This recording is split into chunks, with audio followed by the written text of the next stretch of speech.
Discretion is advised.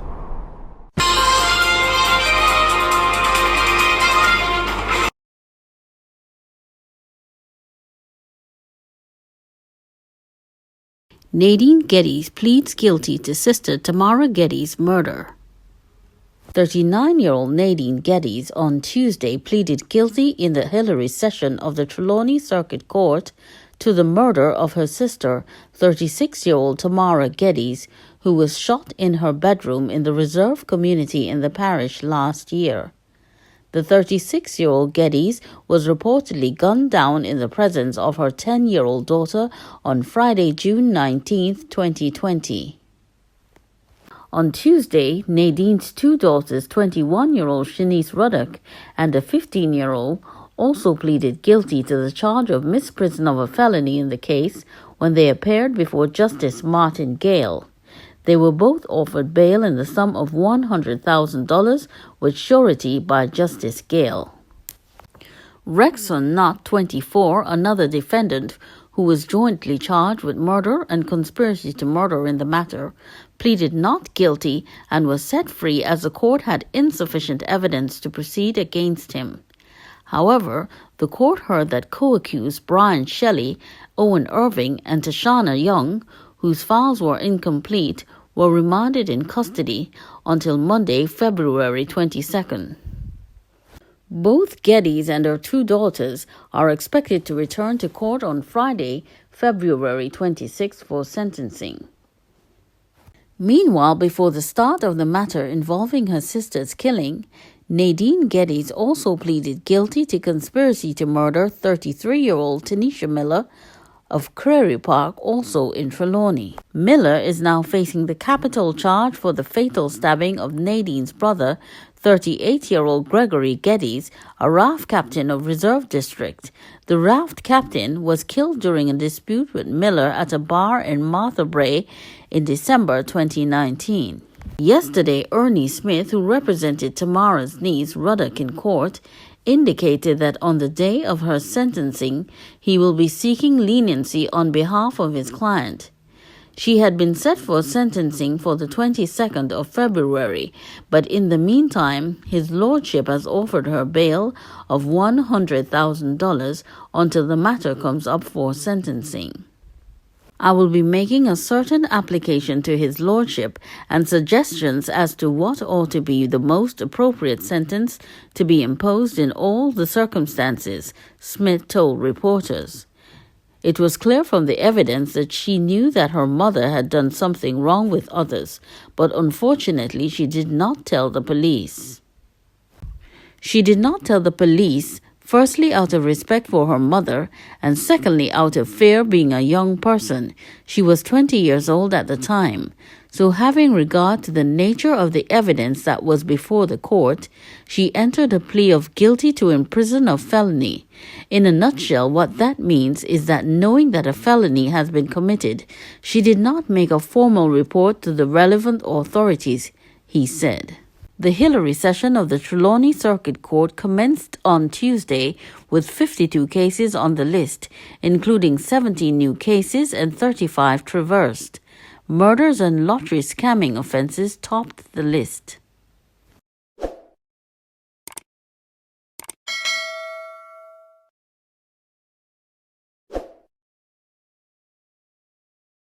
A 14-year-old boy stabbed multiple times by phone thief in Savannah Lamar, Westmoreland. The Westmoreland police are now in search of a phone thief who reportedly stabbed a 14-year-old boy almost to death outside a Westmoreland Parish Court in Savannah Lamar, Westmoreland on Tuesday morning, February 9th. Investigators reveal that they have not yet made a breakthrough into the identity of the suspect being sought in connection with the stabbing incident, but that they have learned that he is a habitual phone thief. Reports are that shortly after 10 a.m. on Tuesday, the student who traveled with his father in a truck to the Westmoreland Parish Court, where his father had a case pending in court, was seated in the passenger seat of the truck, which was parked behind the courthouse, when his cell phone rang and he answered the call. Immediately afterwards, a man armed with a knife came up beside the window of the truck and attempted to pull the cell phone from his hand. The boy resisted the robber, who then stabbed him multiple times before dropping the knife on the roadway and fleeing the scene on foot after seeing several eyewitnesses approaching him. The police and the boy's father, who were in court at the time of the incident, were called to the scene, and he was rushed to the Savannah-Lamar Hospital, where he was treated and admitted in serious but stable condition.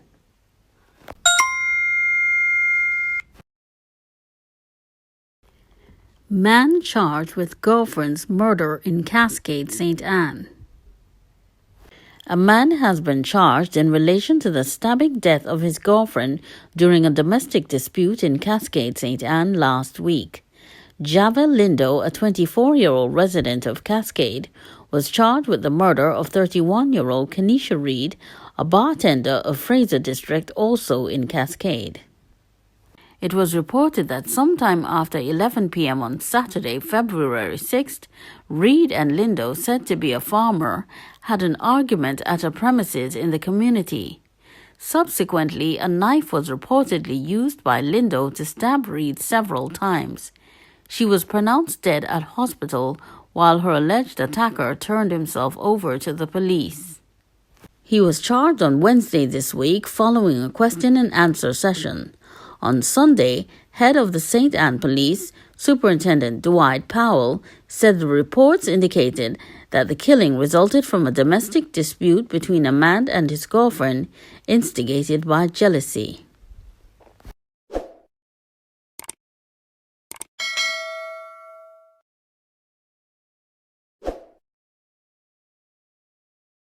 Former cop crushed to death in Westmoreland crash. One man has been arrested and charged in connection with a motor vehicle crash on Wednesday along the Barham Main Road in Westmoreland, in which an ex-police sergeant was crushed to death. Arrested and charged is 65-year-old Alric Knight of Raspberry Close in Mandeville, Manchester. The deceased is 48-year-old Christopher McDaniel of a White House address in Westmoreland. He was dismissed from the Jamaica Constabulary Force in 2019 after he was implicated in a drug bust. Reports are that about 4:20 p.m., McDaniel was driving a cold storage truck owned by Cole Seafood and More along a section of the Barham Main Road in Westmoreland when an international motor truck driven by Knight overturned while negotiating a corner. The international truck, which was journeying from Amity crossing to Frome, laden with sugarcane, fell on the cabin of the much smaller Isuzu cold storage truck, crushing Daniel to death. Knight, who reportedly had alcohol on his breath, was taken to the Savannah-Lamar Hospital, where he was treated. One investigator told the Gleaner that Knight had had a long history of crashes, which included a 3-vehicle crash along the Peppers Main Road, St. Elizabeth 3 years ago, and more recently along the Magotty Main Road. After he was treated, Knight was arrested and charged for driving with excess alcohol on his breath.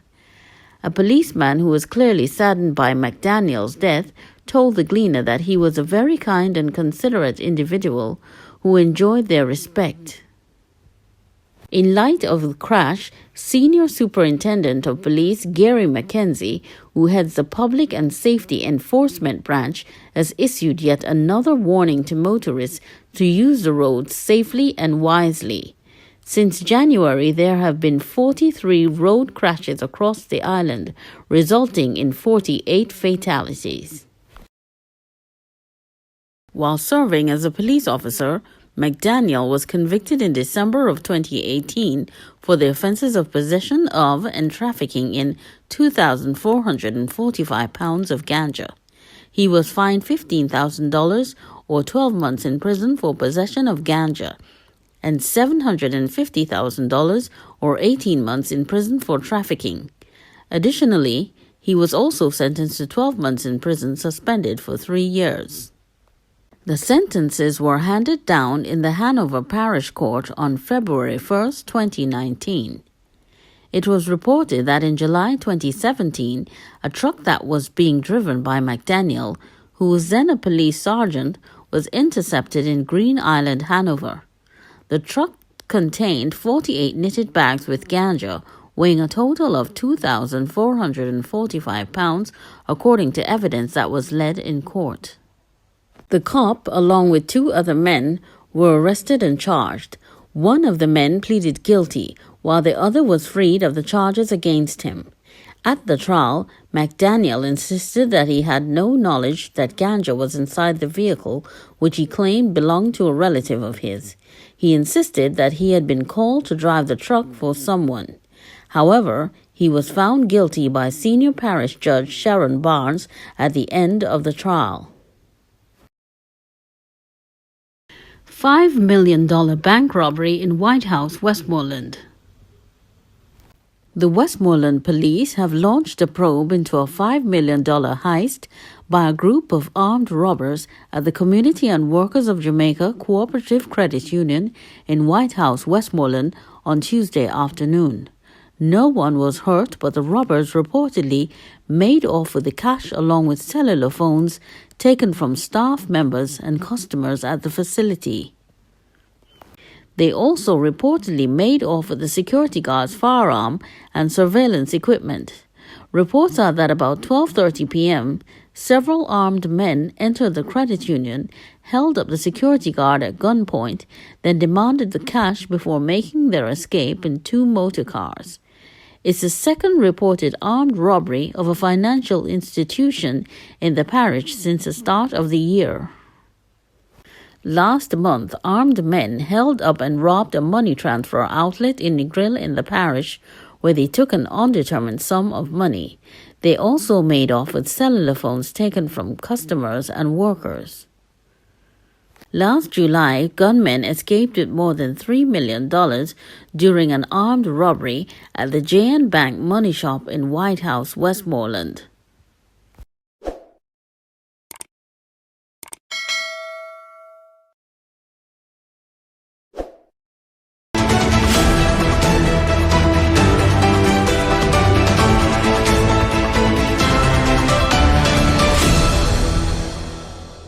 COVID crisis at Mandeville Hospital. The spike in novel coronavirus cases in the South Central Parish continues to worsen, with health officials reporting a crisis at Mandeville Regional Hospital, where up to yesterday, 34 staff members had tested positive for COVID-19. Additionally, the hospital is stretched with a full isolation ward and patients being moved from other wards into isolation after testing positive for the virus. Acting Medical Officer of Health, Dr. Shanette Blair Walters, told the monthly meeting of the Manchester Municipal Corporation yesterday that health officials are trying to minimize the risk of spreading the virus at the hospital. The Mandeville Regional Hospital has cases not only on the isolation ward based on these numbers. The hospital is a regional facility. It has cases not just for the parish of Manchester. There are cases for many parishes at the hospital, she said. We have now exceeded our capacity on the isolation ward. We do have cases that are found on the other wards. We are trying to manage those as best as possible to reduce the spread to other individuals, she added. Southern Regional Health Authority SRHA Director Michael Bent told the Jamaica Observer yesterday that there were 26 COVID patients admitted at the hospital, while staffing from the operating theatre and 6 other wards are in isolation.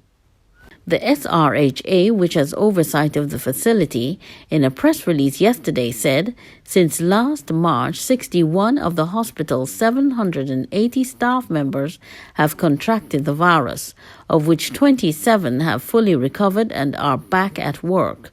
A surge plan has been activated to manage the overwhelming numbers of COVID patients and reduce staff complement. Reiterated the availability of other facilities for recovering patients. The surge plan's first tier includes repurposing an additional ward to serve as a 16-bed isolation ward and redistribution of patients which can be managed at other hospitals in the region. In addition, there's a 30-bed facility at the Kendall Camp and Conference Centre in Manchester and a 12-bed facility at Fonthill St. Elizabeth for recovering patients who do not need hospitalization, he said. He also sought to ease public concern about the situation at the hospital. We assure the public that while we are stretched, we are not broken, as from the onset of the pandemic, we have anticipated most of the challenges we now face. We continue to serve the public in the best way possible in all areas of healthcare, thanks to our dedicated team, he said.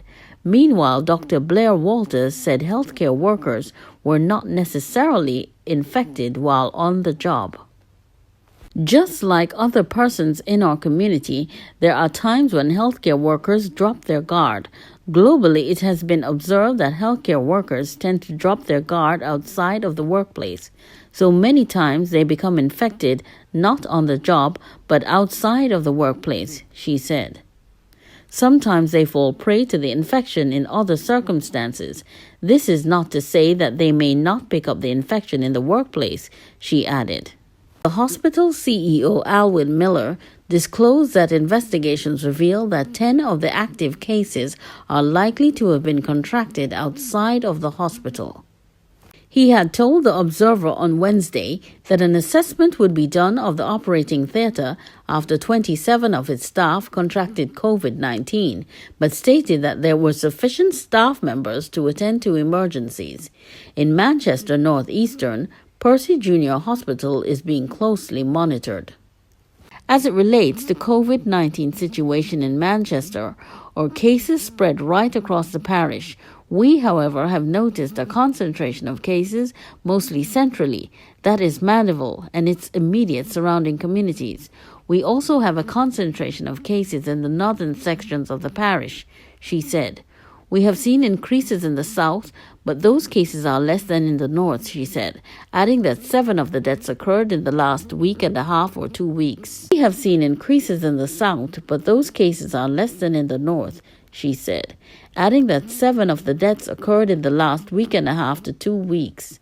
The doctor also said that the health department's operations center is at its wit's end at this time, receiving calls, making calls, and ensuring that those particular individuals' active cases are given their information and are checked upon to ensure that they are following the guidelines.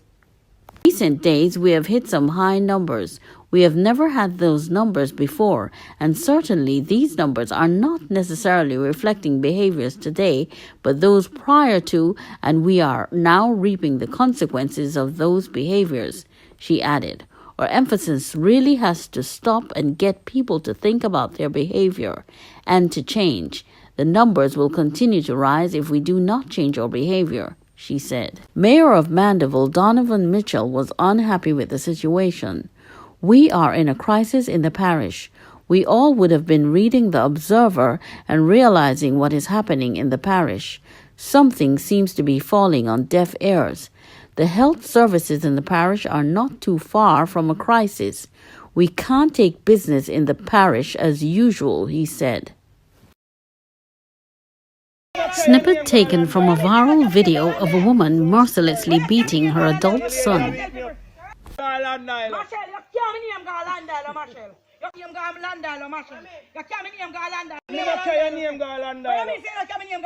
Jesus Christ. Mom!